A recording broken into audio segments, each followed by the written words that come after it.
that they normally would not do. You talk about this elicitation. Yeah, What is elicitation? It's a CIA technique, right? it is. It was originally came up with by this guy named John Nolan, and his book is no longer for sale. You have to get it on eBay. Like, it's hard to find.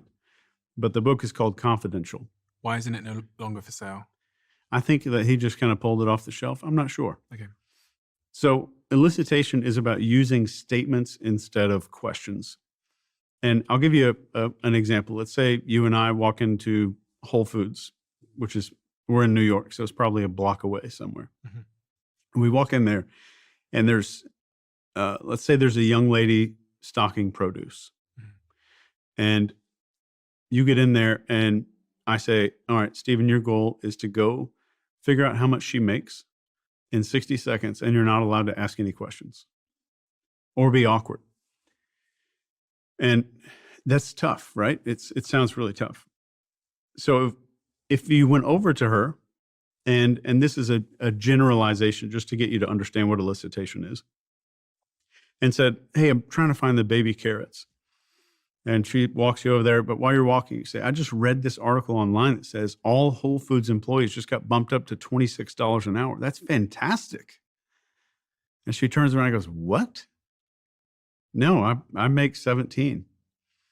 So now she doesn't feel like she's been pressed or questioned about how much she makes. She's correcting you. Mhm.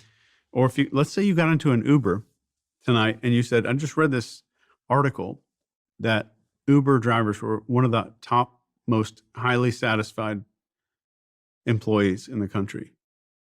You're going to get a correction. And you're going to be like, what? Where did you read that? So triggering a need to correct the record is one of the easiest ways to use elicitation, but it's only one. Another one is just making a statement afterwards and saying, I bet you had some interesting experiences doing that, or I can imagine that was challenging. Statements are always going to be better than asking pointed questions because a person feels like they're volunteering information. The third layer of that is disbelief. So let's say I wanted to ask if you just got back from vacation and I didn't want to use any questions. Let's say we meet up for dinner or something, and I said, Steve, you look like you just got back from a vacation. That's a statement. And you're like, no, actually, I've been doing this, this, this, and this. So now you've given me more than if I just asked if you were on vacation. Mm-hmm. And I said, wow, that had to be interesting. I can't imagine that. There's got to be a lot of stuff going on there. And you start talking more and more and more.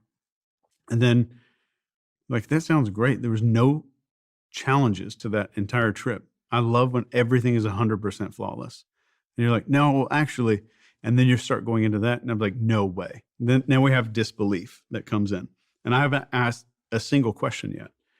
So that's one thing that I challenge everybody that I train to get really good at is that elicitation piece. So how many layers can I get into a person or a conversation just using these statements? And that's why I wrote, there's a whole chapter about it in this book here. But that elicitation is powerful because we're not being asked questions. So our brain doesn't set off little security alarms. And this is how Soviet spies would get information from a 19-year-old U.S. Navy sailor in the early days of the Cold War. Ship would pull into Thailand, or a submarine would pull into Thailand or Singapore. Then a Russian would go up and these sailors would be drinking at the bar. Russian would sit there. He's got a Aloha shirt on or something and strike up a conversation. And they say, I know that the German submarines could outrun you because their propellers are 22 and all of your submarine propellers are 18 feet in diameter. And the sailor, slightly drunk, turns around and says, no, they're not. And starts giving up all this information just to correct the record. And that's all they did back then, was just correcting the record. I'm triggering this need to offer some kind of correction to information that's inaccurate. And even with business intelligence, let's say that a company's moving and they have to get business intelligence. Somebody at that company will get approached at a bar and somebody will say, yeah, I heard you guys are moving between March and April. And they'll get corrected and they'll say, no, it's actually February, but we're not really supposed to talk about it. It's like, there's no way you're going to move in February. It's too cold. and the interest rates are up too high. There's no possible way that the CEO would ever do that. It's like, yeah. And then you're going to get more information out because of the disbelief. So that was correcting the record. A second technique called bracketing, where I'm giving you a series like between March and May, or between 39 and 59. And the third is the disbelief that starts getting this information out of people. So if you want to think about like, how do I start a conversation or continue one using elicitation, think of the words "so" and then do a recap. So you've been doing this for 3 years, or so this is not the best job, but it's getting things done for you. Or I bet. So I bet that was interesting. I bet there were still some challenges there. Or I bet you overcame a whole lot to get to this point. So, or I bet is the best way to do that. And okay, so if I say, I bet you hate that coffee, Yeah. that's a statement, but you're going to endeavor to correct the record either way. Yeah. And if you do hate the coffee, you'll say, yeah, like even you saying, yes, I do kind of hate it is offering up information. Yeah. Okay, interesting. And you could even go on with that. Be like, I bet you hate that coffee. And somebody says, yeah, well, I do kind of hate it. Like, I can imagine you're the kind of person who likes coffee a very specific way. Well, yeah, here's how I like it a lot. And say, that's extremely interesting. No creamer, no sugar. And I'm just recapping.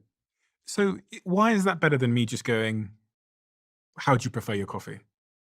Well, if we're just talking about coffee, it's not sensitive information. So I wouldn't say that was better. It's for sensitive information. Yeah. When you're trying to not get their guard up. Yeah. So the rule of thumb is the more sensitive the information is that you need, the less questions you need to be asking.